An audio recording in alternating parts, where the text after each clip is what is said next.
آپ تیسری حدیث میرے نبی نے فرمایا، بولے صلی اللہ تعالی، آپ نے فرمایا کہ ابن آدم کا ہر عمل وہ بڑھا دیا جاتا ہے، اس کا ثواب 7 گنا سے 10 گنا سے لے کر 7 گنا سے لے کر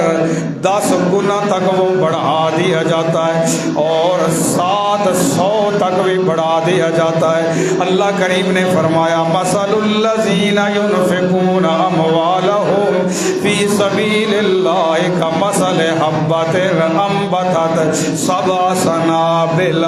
جس بندے نے ایک دانہ زمین میں ڈالا، اللہ 1 سے 700 دے سکتا ہے دانے، تو 1 روپے کے بدلے میں 700 کا ثواب بھی اللہ ہو، تو بندے کے عمل کا ثواب بڑھا دیا جاتا ہے 10 گنا 700 گنا تک۔ لیکن اللہ کے رسول نے فرمایا جو روزہ ہے نا، روزہ، یہ حدیث قدسی ہے، اللہ فرما رہے ہیں میرے نبی میری طرف سے لوگوں کو بتائیں، اور جو عمل ہے ان کا ثواب جو ہے وہ تو میں نے بتا دیا ہے، لیکن روزہ ایسا عمل ہے، یہ فَإِنَّهُ لِي وَأَنَا أَجْزِي بِهِ، یہ روزہ میرے لیے ہے اور میں اس کا اجر دیتا ہوں۔ یا اللہ نماز بھی تیرے لیے، زکوٰۃ بھی تیرے لیے، حج بھی تیرے لیے، پھر روزہ اس کو خاص کیوں کیا گیا ہے؟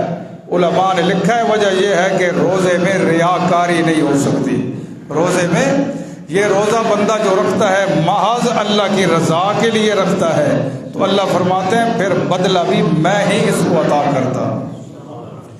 اور اگر اس کو پڑھے وَأَنَا أُجْزَى بِهِ کہ بدلے میں اجزا،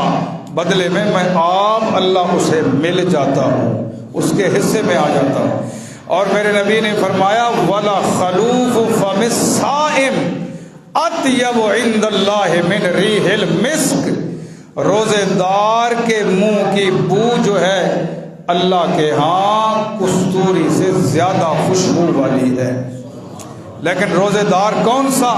لا یرفس، جو کبھی گناہ نہ کرے، جو گناہ نہ کرے، نہ زبان سے گناہ کرے، غیبت کرے، نہ گالی دے، نہ کوئی غلط باتیں کرے کس سے، نہ گناہ کرے اللہ اللہ، نہیں کھائے پیے، نہیں بدکاری کرے، تو ایسا جو روزے دار بندہ ہے اس کے منہ کی جو بو ہے اللہ اس کو بھی کستوری سے زیادہ قیمتی اور عمدہ بنا دیتے ہیں۔ تو یہ ہے حدیث کے حوالے سے رمضان المبارک کی عظمت۔